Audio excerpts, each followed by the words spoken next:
Today is the 100th anniversary of the death of Sarah Winchester, which means it's a great time to talk about how she became one of the most misrepresented women in history. Most of you probably know this version of Sarah, a reclusive, spooky widow cursed to build an enormous maze-like home to either appease or hide herself from the ghosts of those killed by the Winchester rifle.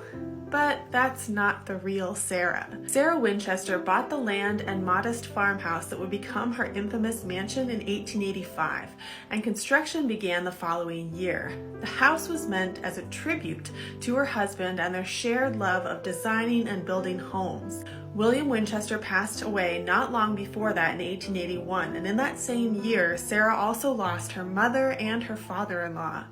Sarah was smart and capable and loved to experiment with architecture and design, and the house became her laboratory. Importantly, these types of enormous, sprawling homes were not unusual for the time. She was known to be very kind and generous. She expressed no remorse about the Winchester rifle's legacy and used her fortune for good. Many speculated she continued construction for so long in order to keep her workers employed during periods of economic downturn. She gave extensive portions of her money to her family and to philanthropic causes. Sarah suffered from severe arthritis that disfigured her hands, and she lost many of her teeth, leading her to wear a veil in public and to keep to herself. Because Sarah shunned most of public life, though, rumors began to swirl. In 1895, the first newspaper article about the house as an oddity appeared, falsely claiming that Sarah felt compelled to continue building or she would die. The 1906 San Francisco earthquake caused extensive damage to the home, creating the famous stairs to nowhere,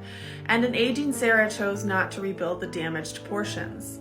After her death, her home was purchased at auction by John H. Brown, whose descendants still own the property today. Brown was a theme park worker who was in some hot water after a roller coaster he had designed killed a woman in Canada, and the Winchester house offered a perfect opportunity for he and his wife to pivot into a different branch of the tourism industry. John and his wife, Mamie, played up the perceived strangeness of the house. Newspaper articles appeared talking about supernatural occurrences. In many cases, John and Mamie just invented stories or even added features to the home.